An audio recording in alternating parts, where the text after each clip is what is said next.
Preview.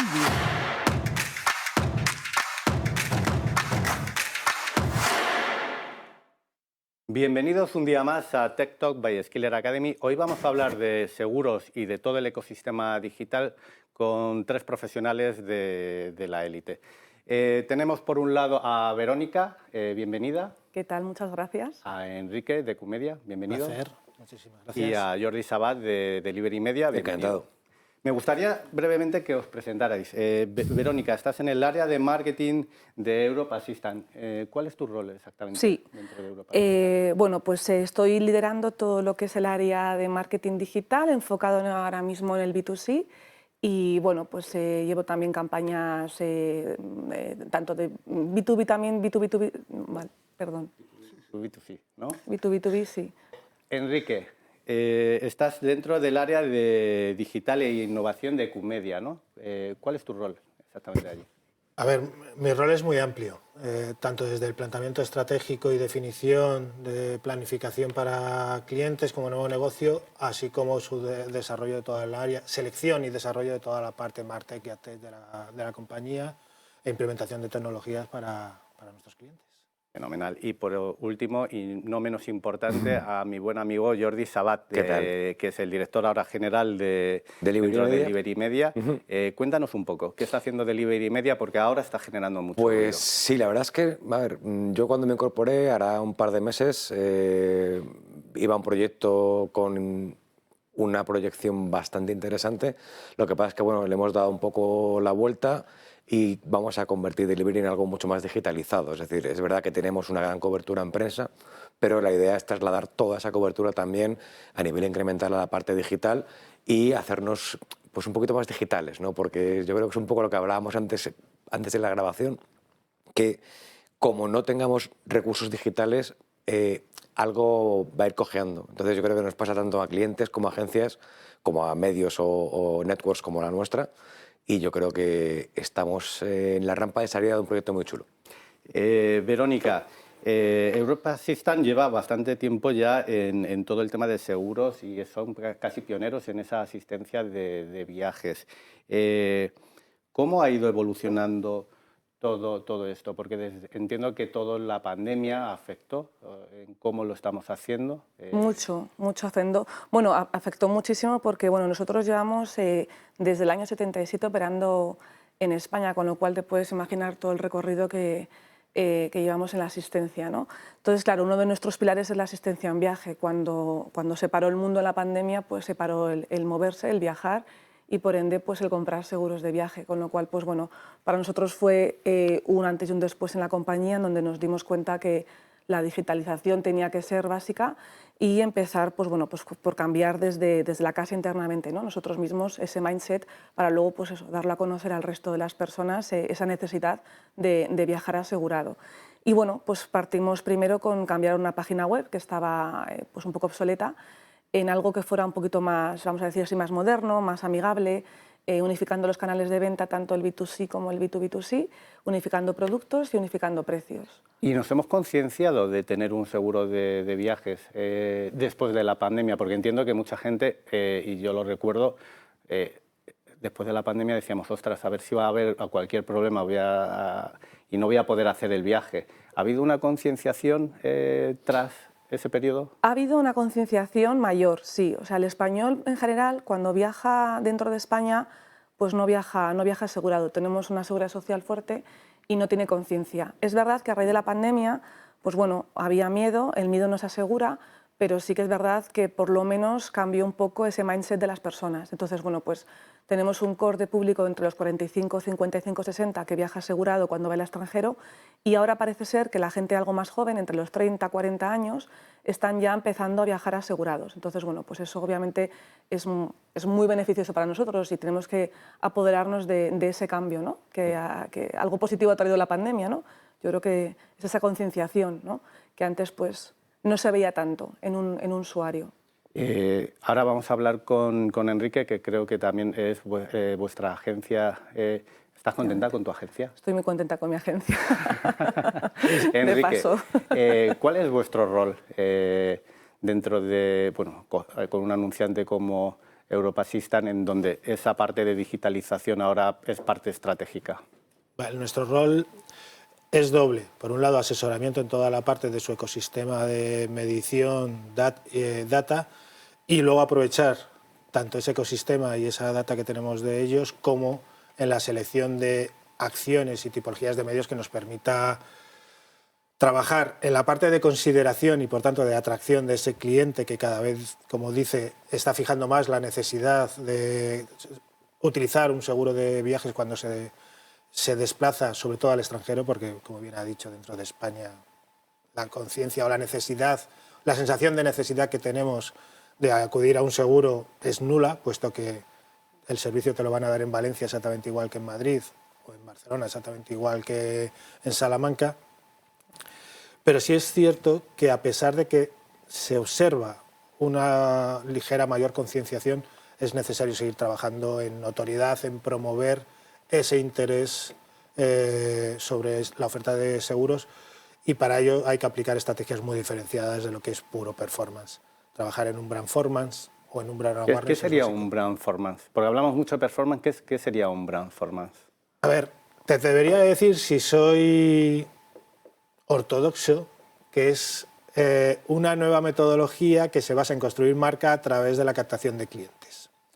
La realidad es que es una nueva palabra de algo que hemos estado haciendo toda la vida, pero se resume en eso: crear marca a través de la relevancia de impacto por la necesidad existente de un individuo al que estás atrayendo al ecosistema de esa marca, básicamente. Claro, o sea, nosotros al final somos una compañía que tenemos que ir a la conversión pura y dura, o sea, de performance, pero sin olvidarnos de que Europa Assistance es una marca que necesita ser conocida y crear notoriedad en este país.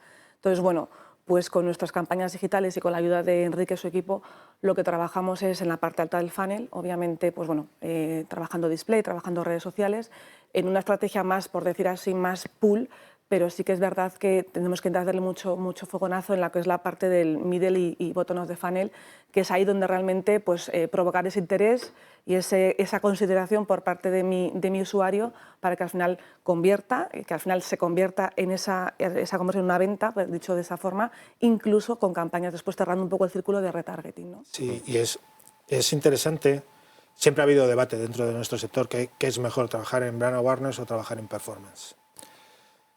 Incluso el principal player de performance, que es Google, cada vez se está moviendo más y cada vez está apostando más y cada vez está recomendando más trabajar más la parte de brand awareness. Quizás más con ese enfoque de brand performance. De hecho, claro, modelos como Performance Max de Google, que trabaja sobre la construcción de audiencias en procesos de decisión o de selección a través de un montón de señales dentro del ecosistema de Google, que definen un interés específico sobre un seguro, en este caso, o cualquier otro producto, es un enfoque de brand performance, porque estás trabajando en la parte alta, en el momento de consideración, no en el momento ya de voy a contratar o de estar evaluando entre varias alternativas. Ahí, bueno, hemos visto un poco la visión de anunciante, también la de la agencia, y hablamos de brand performance. ¿Cómo resuelve esto Delivery Media, que tenéis esa red de medios hiperlocal para llegar a toda? Antes con Verónica, nosotros creo que el punto diferenciador es quizás poder hacer una segmentación natural, geográfica, ¿vale?, de los diferentes productos de las marcas. Entonces, a ver, quizás en el caso de Europa Assistance sea menos claro porque no tienen un producto diferenciado por provincias o por regiones, pero bueno, es lo que comentábamos. No todos los mensajes tienen por qué ser el mismo, sobre todo en un tema de brand performance, porque cuando tú haces branding, vale, el branding sí que es algo más genérico, cuando haces performance tienes que bajar más a la oferta que encaja con tu público. Entonces, no todas las provincias tienen ni el mismo número de agentes, ni el mismo número de concesionarios, por ejemplo, que son los coches, y siempre hay que trabajar en una estrategia que te permita que el impacto genere cada vez más lead. O sea, y el lead, si estás desenfocado en cuanto a ubicación geográfica, difícilmente lo vas a conseguir. Entonces, yo creo que es un tema que es de sentido común, que muchas veces empezamos a hablar de cosas raras y se nos olvida un poco lo básico, que es, oye, piensa un poco con tu cabeza. Si tú tienes un agente que está en Murcia y haces una campaña digital que está dando cobertura a Valencia o a Castellón, jamás generarás un lead. o por lo menos no muy cualificado. Entonces, o no de forma muy eficiente. Correcto. Algo tan básico como eso, empezamos a meterle palabras y capas de tecnología y de cosas y al final se nos olvida lo esencial que es piensa antes de planificar una campaña. Entonces, bueno, pues nosotros lo que pretendemos también es dar ese soporte tanto a agencias como a anunciantes de decir, oye, si partamos de la base de, sí, estamos en entornos ya dentro de poco cookieless, trabajamos mucho en la generación de data, tanto de first party por parte de los anunciantes como de third party por parte del resto del ecosistema, pero realmente nos hemos dado cuenta de que volver un poco a lo sencillo te da un poquito más de tranquilidad a la hora de planificar, lo haces todo como más orgánico, ¿no? Y encima puedes mejorar tu awareness mandando un mensaje a esa gente que en la proximidad van a notar que tu marca está más cerca de ellos. Entonces, bueno, yo creo que por ahí queremos tender, obviamente sin menospreciar todo lo bueno que nos da, pues por ejemplo, nosotros también trabajamos data, obviamente, también trabajamos en hipersegmentaciones con data, pero que el sentido común a veces yo creo que se olvida, se abandona. Sí, y el sentido común nos lleva a la capacidad de prescripción. No es contar qué quieres, no es contar qué necesitas en función de lo que tú quieres o tú no necesitas, sino es atendiendo a quién te lo cuenta, vas a reaccionar de una forma u otra. Y la capacidad de prescripción de un medio local sobre su público de influencia, sobre su área de influencia, es notablemente más alto que un medio más generalista, más nacional o un medio internacional, por el simple hecho de que lo tuyo siempre lo ves más... A ver, el terruño siempre tira mucho. O sea, siempre. Eso siempre. Y yo, por ejemplo, yo nací en Barcelona, es verdad que me fui muy joven, pero yo sigo leyendo la prensa de Barcelona. Y mi padre, mi padre es que está suscrito y le llega en papel a su casa todavía, la prensa catalana.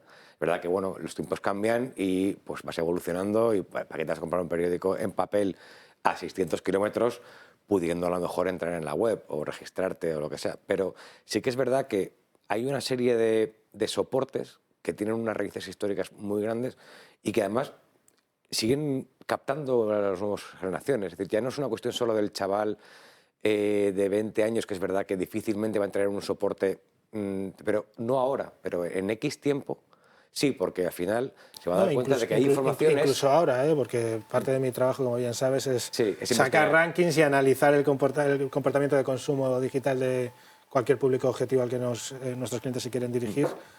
Y, a ver, fuera de lo que es la burbuja de Madrid, que es cierto que no tenemos una cultura de consumo de medios locales muy alta, el resto de las regiones y provincias, el individuo va primero a informarse sobre el medio local y luego ya el medio nacional. Verónica, ¿tú percibes lo mismo? Porque sí que es verdad que Europa Assistant, creo, o al menos yo la percepción que tenía desde fuera, era que había trabajado mucho el B2B y el B2C, el B2B2C, o sea, trabajaba mucho con agencias de viajes y trabajaba mucho con... Esos intermediarios, con brokers. Con intermediarios, con empresas, toda la vida, ¿no? Empresas que necesitaban asegurar a empleados, pero ahora creo que vais un paso más allá, ¿no? O sea, a tener esa relación directamente con todo el público, ¿no?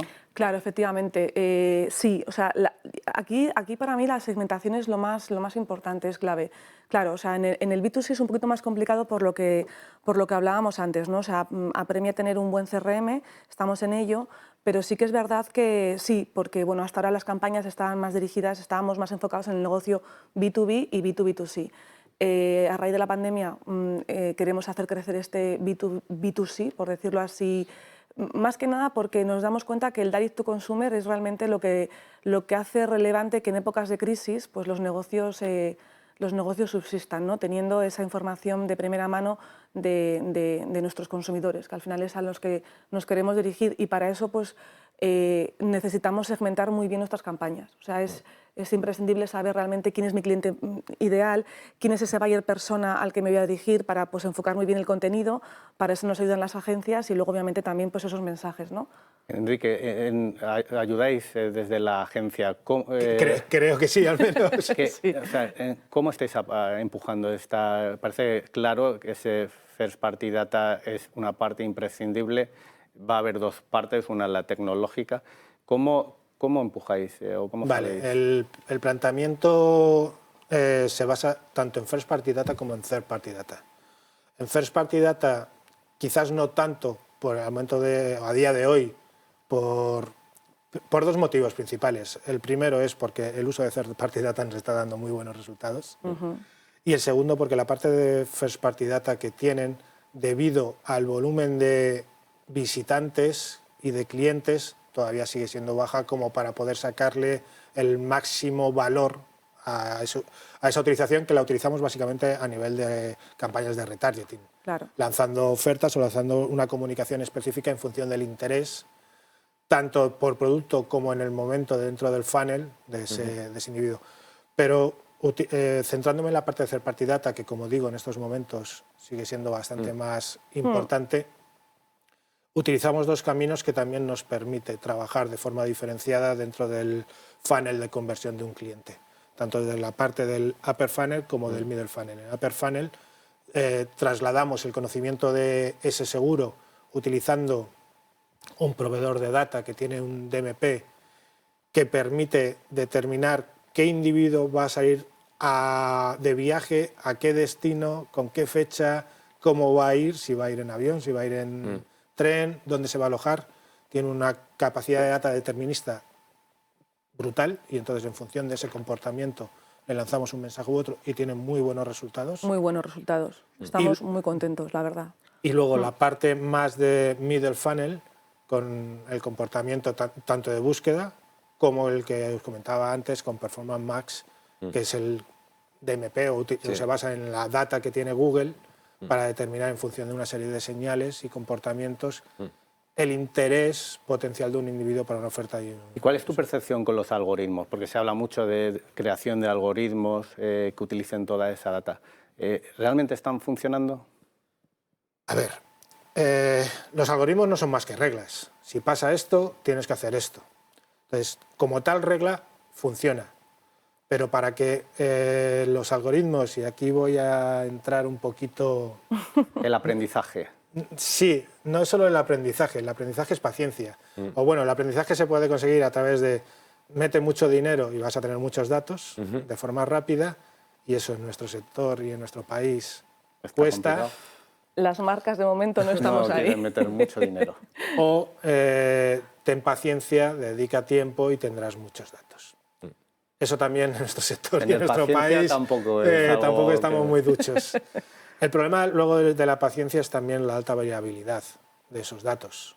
Mi comportamiento de compra es diferente ahora que el que fue hace un año. ¿Por qué? Porque mis necesidades son diferentes. Pero el problema no es tanto ese, sino que es la parte de sesgo. Al fin y al cabo, nos olvidamos que los algoritmos están diseñados por personas. Y las personas tienen prejuicios, y tienen experiencias, y tienen históricos. Sí es cierto que los algoritmos luego tienen sus capas de retroalimentación que intentan modificar esos errores iniciales de sesgo, pero se van a dar siempre, porque al fin y al cabo es... Hace poco escribía un artículo que trataba de este tema y es... Nos encontrábamos con una problemática, y es que conseguíamos muchos leads, pero poco cualificados.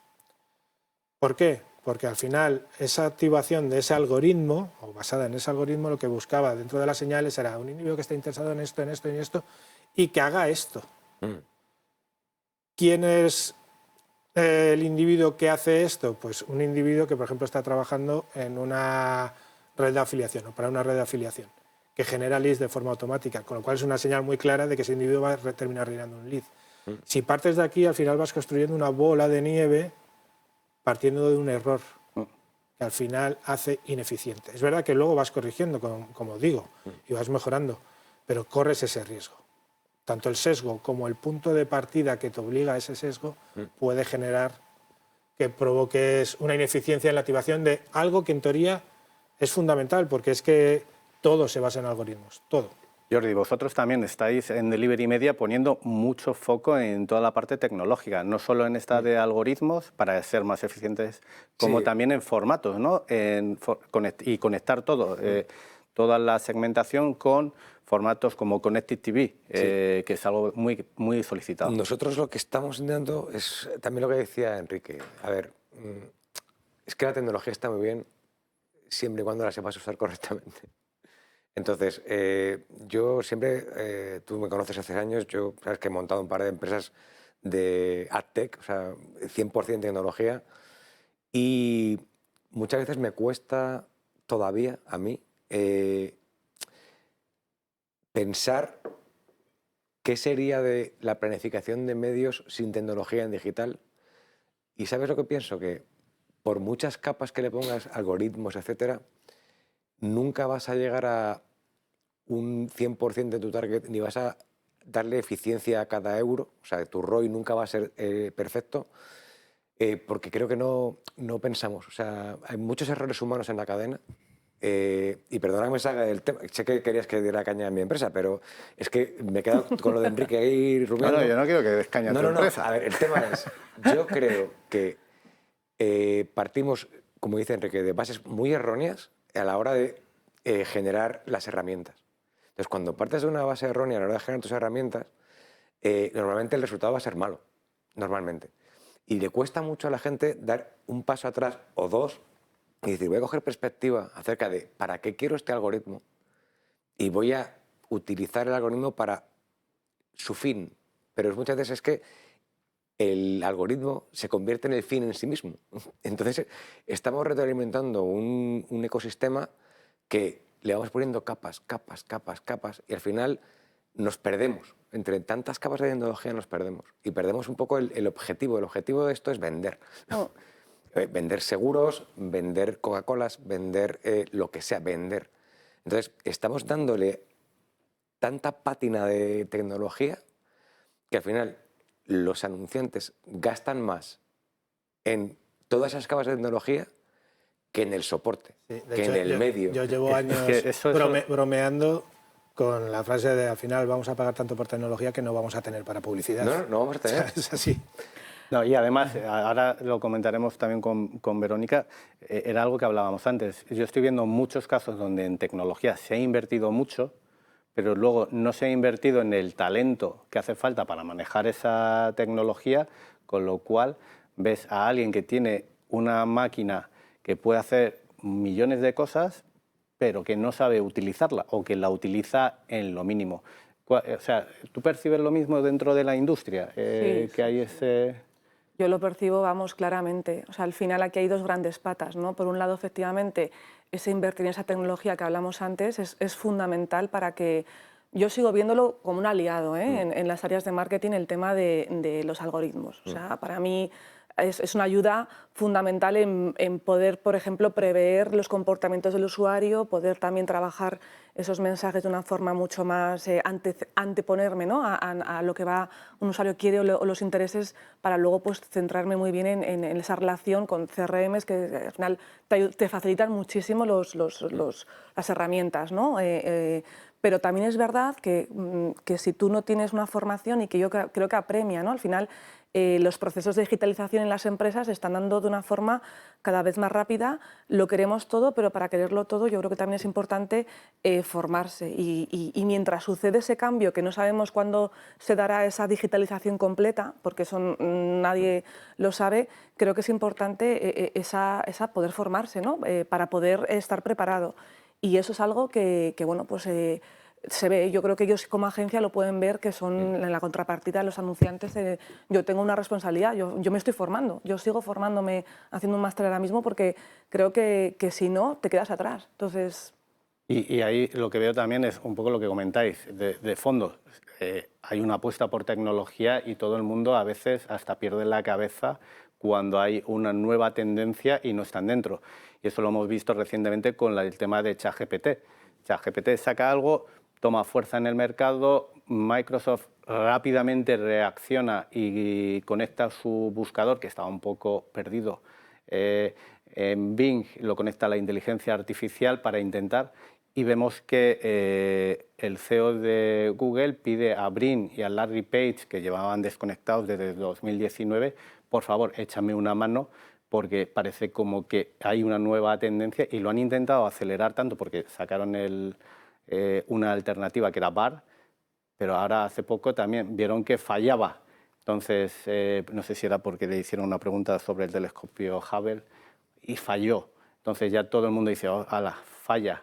Y ha sido simplemente un tema de intentar responder muy rápido a una tendencia sin controlar, ¿no, Enrique? ¿No Sí, notas? ahora voy a entrar en lo de ChatGPT y el resto de IAs Entra, por favor. que nos estás comentando, pero a tu pregunta anterior de al final apostamos por tantas tecnologías que no sabemos sacarle todo el provecho, incluso, por ejemplo, al utilizar medidores. Pero porque los usamos mal, Enrique. O sea, la tecnología está yo soy una aliada, o sea, es una aliada, perfecto, si se usa bien. Y si se conoce, sí, claro. Es que, claro, pero estamos el poniendo problema... a monos amaestrados a trabajar con cosas muy complejas. Sí, pero no y no está bien eso. voy todavía Pues a un algo. nivel anterior y mucho más simple. Cuando recurrimos a fuentes que en teoría miden lo mismo, los resultados miden son lo mismo. diferentes. Pero es que muchas veces el Dices, problema, claro, es un problema de implementación tan sencillo como eso. O sea, no es que las fuentes midan distinto, es que los implementan personas diferentes. Entonces, cada uno y implementa aplican algoritmos diferentes lo que para buenamente sabe. otorgar los resultados. Pero resulta que, claro, no sale el mismo dato. ¿Por qué? ¿Y por qué no se quiere unificar? Lo que pasa es que yo creo que ahí también vosotros, desde el punto de vista del anunciante, es bueno que también os recomendéis, porque uno se hace un lío, o sea, uno llega ahí de repente, y es lo que dice Enrique, o sea, vas a ver el resultado de una campaña y si lo mides por una fuente o mides por otra, midiendo lo mismo, te salen resultados distintos. Entonces, la marca dice, pero a ver, entonces, ¿a qué me atengo? ¿No? Claro, ¿de qué me fío? Claro, ¿de qué me fío? Entonces, yo creo que ahí también es muy importante, si por un lado yo había dicho antes el tema de la formación, también yo creo que vosotros tenéis una cierta responsabilidad, no sé, por llamarlo así, para poder, al final tú contratas una agencia para que sea un poco tu socio estratégico, tu partner, de decir, oye, pues mira, fíate de esto, no te fíes. Yo al final les elegí a ellos por eso, ¿no? Porque son una extensión nuestra. No concibo el trabajo si no es así. No lo sabemos todo nunca en un departamento, por mucho que te formes. Al final vosotros estáis 24/7 prácticamente con la tecnología, mucho más que los anunciantes. Entonces necesitas un poco esa mano derecha que te diga, oye, mira, fíate de esto porque cada día salen cosas nuevas, herramientas nuevas y es lo que decís, ¿no? O sea, uno se vuelve loco, o sea... Son muchas tecnologías y empiezan todas a entremezclarse, porque dentro de la academia tenemos un bootcamp de CDP, estábamos hablando cómo aplicar esa First Party Data y salía el caso de, oye, ¿qué pasa si podemos responder en tiempo real al usuario con una promoción?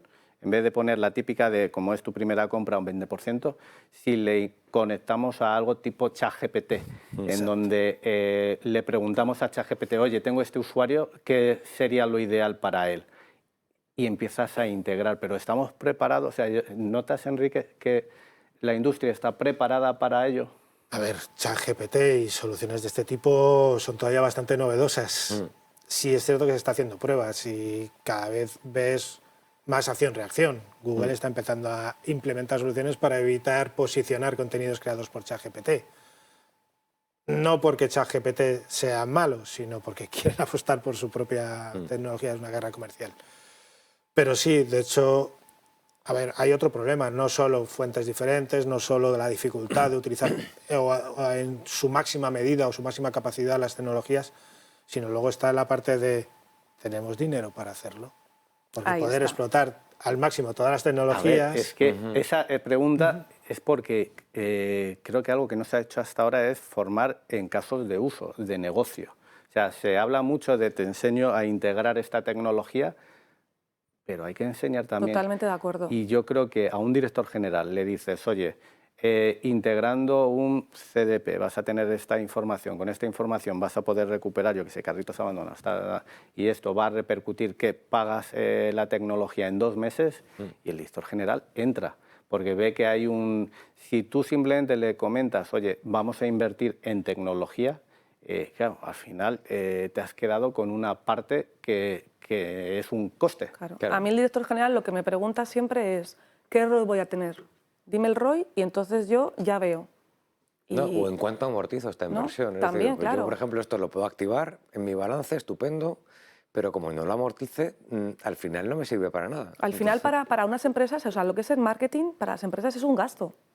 Entonces, claro, tú tienes que estar continuamente diciéndole, con esto voy a ganar esto. Al final, lo que queremos es eso, ¿no? Claro. Al final todos. No, es vender y ganar dinero. Al final, es que vivimos Claro, de pero esto. eso es una pequeña trampa, porque es ¿qué ROI o qué ROAS voy a generar al implementar esta nueva tecnología? Es una nueva tecnología. No te puedo decir, porque no hay experiencia en el mercado. Yo particularmente no tengo experiencia para tu sector. Tú no tienes experiencia para esta tecnología. ¿Cómo te voy a dar? Ahí yo creo que es eso, hablar con la clave de, oye, nos abandona el carrito X millones, claro, que hay compra de productos ahí por X millones. Voy a recuperarte 20%. Pero ¿será 20%? ¿Será 10%? Creo que aparte... O será cero. Creo que aparte de formar, como bien dices, no solo decir, oye, está esta tecnología, sino que la vamos a utilizar de esta forma y de esta otra forma. Luego está la parte de honestidad. Y es no vender motos, porque al final te terminas cargando la relación cliente-agencia, agencia-cliente. Y cuesta muchas veces. Yo tengo un caso, hablaba hace poco con una nueva compañera que ha entrado en la oficina. La primera campaña de publicidad programática la hicimos en el 2014, cuando todavía la palabra programática... No, ¿Qué tiempos, eh? Con AOL, además, utilizando el DSP de AOL. Tela. Y funcionó muy bien. Y tuvimos una reunión luego con un nuevo director de cuentas de esa empresa y dijo, vale, vamos a activarlo. ¿Cuánto tiempo vamos a tardar en aprender y tener resultados? Y mi respuesta fue, no te lo puedo decir. Una semana, puede ser un mes. Bueno, pues esa campaña nunca se lanzó, porque fui lo suficientemente honesto para decirle, esto no te lo puedo decir, no lo sé.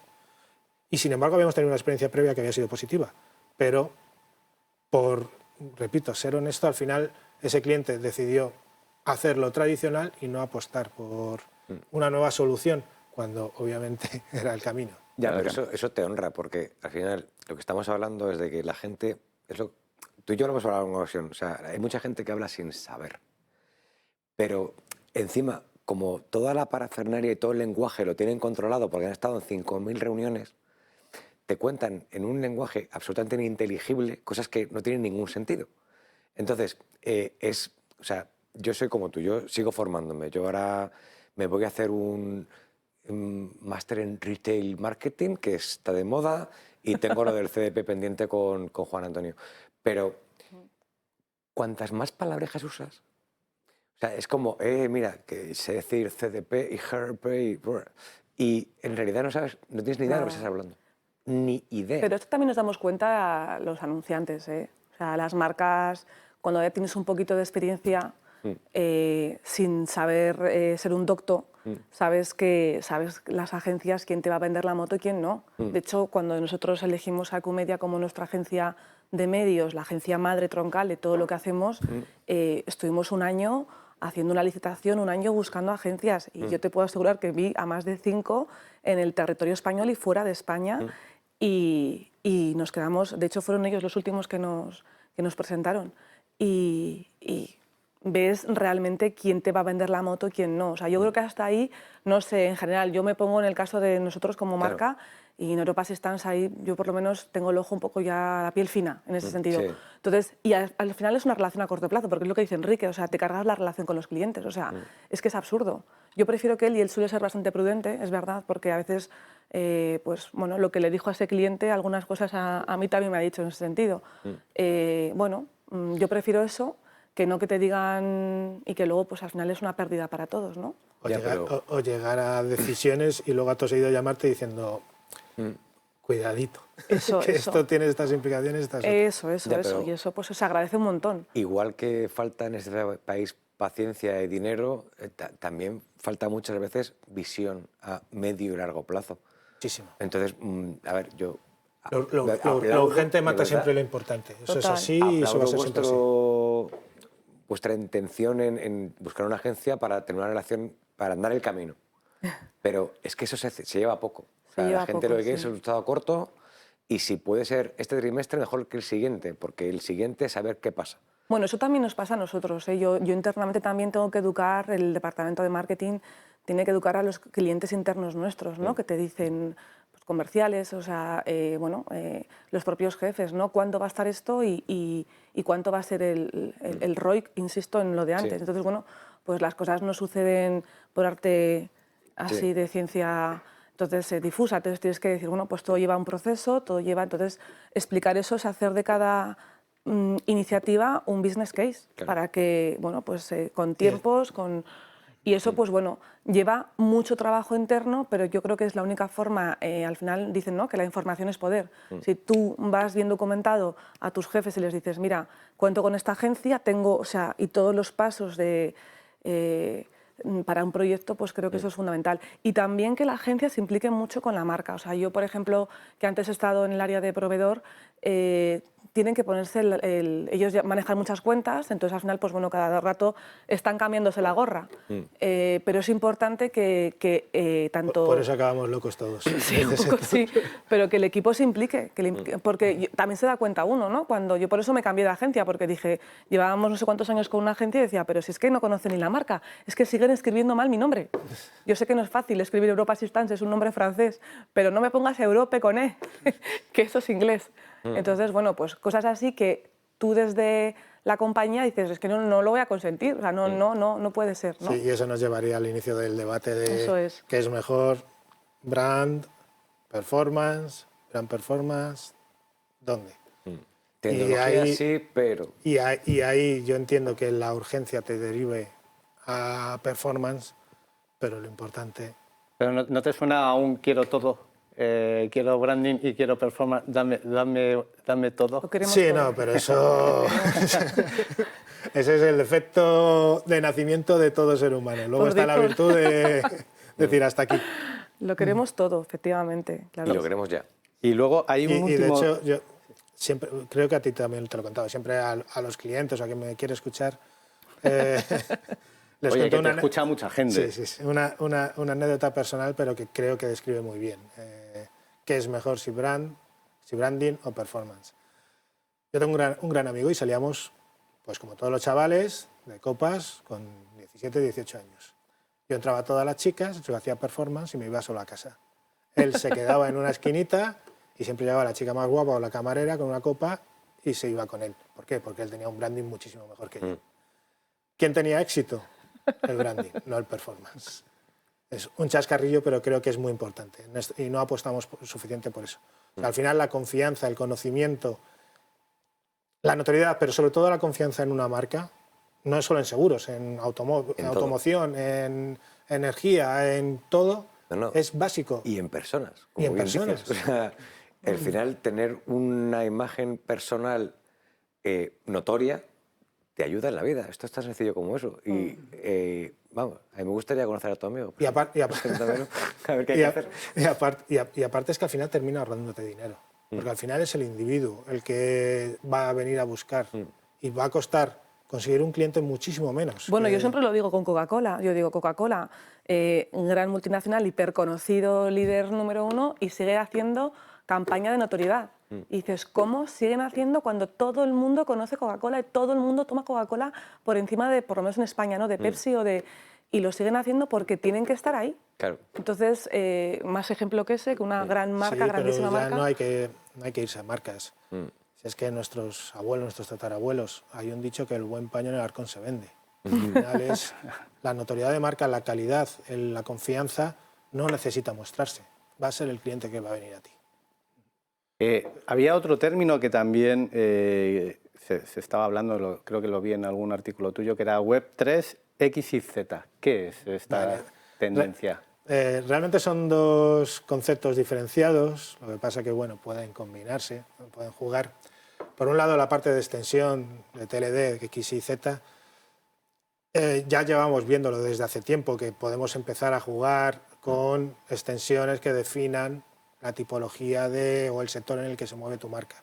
X y Z está pensado más para generalizar aún más ese uso de dominios, no solo desde su lógica inicial, que es las generaciones X, Y y Z, sino que a partir de ahí puedes trabajar y puedes definir y personalizar un dominio en función de tus intereses, que a nivel de SEO, a nivel de ese conocimiento, esa capacidad de atracción, es fantástico, porque una de las señales prioritarias de posicionamiento de un contenido u otro es si coincide esa búsqueda con la URL principal del dominio. Entonces X, Y, Z solamente es una versión genérica o una visión de poder utilizar esos dominios a tu entera disposición como tú quieras y según sean tus necesidades. Últimamente, de hecho, lo utilizan mucho las empresas cripto, intentando diferenciarse, generar ese concepto de que esto es para todos, y utilizan mucho las empresas de cripto. Y por otro lado, la web 3.0, y esto sí es bastante más importante porque lo otro, comparado con la web 3.0, es la guindita, si quieres, es testimonial. La web 3.0 es la próxima versión a la que ya estamos yendo de ecosistema digital dentro del entorno web y que básicamente se basa en semántica. Semántica implica datos y es personalización. Cada individuo va a tener una experiencia de navegación diferenciada en función de los intereses, comportamientos o experiencias previas que ha tenido.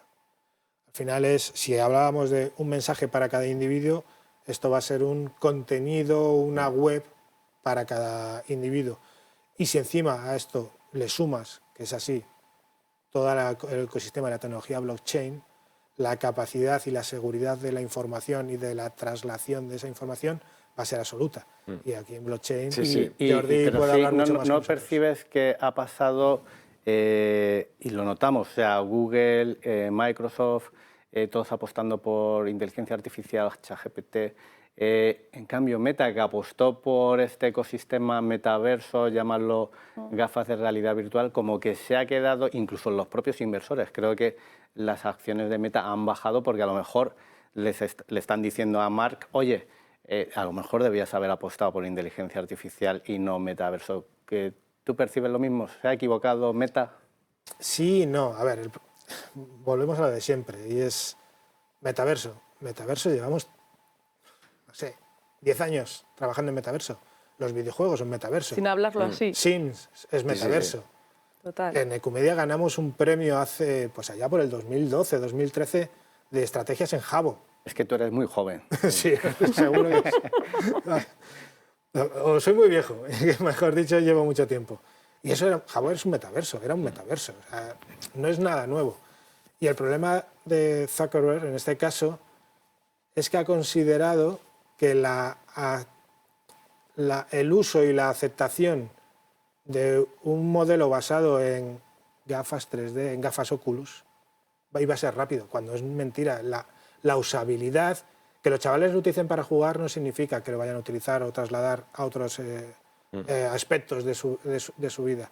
Todavía no es un sector ni una sociedad madura para ese... Yo creo que se ha quedado ahí, efectivamente. Y ese es el problema principal. Si esto lo hubiesen hecho dentro de 10 años, posiblemente hubiese sido el éxito.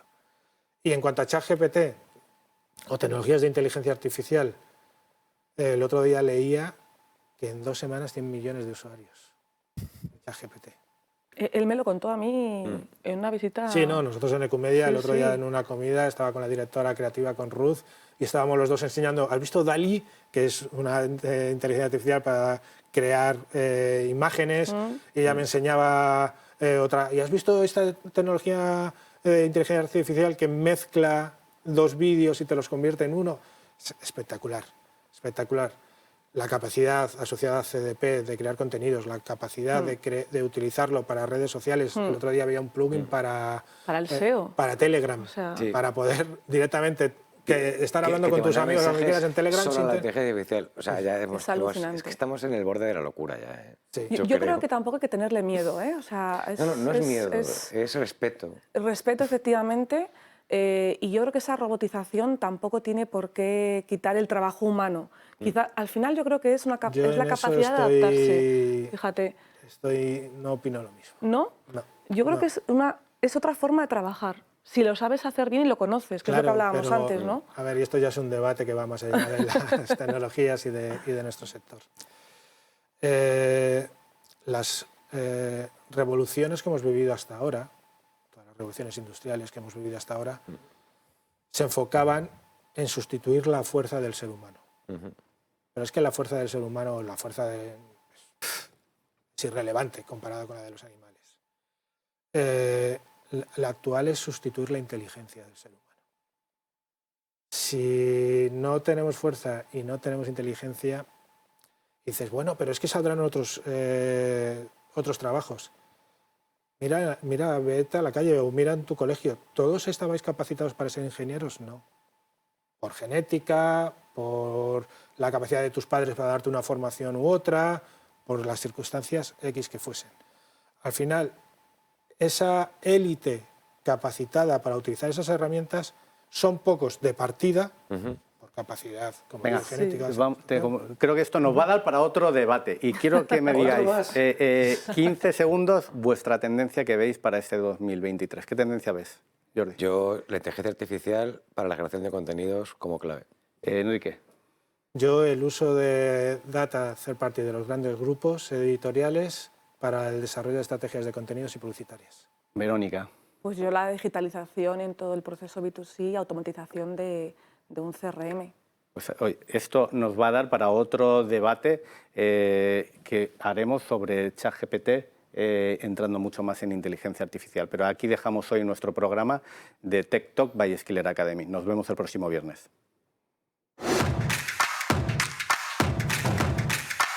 Preview.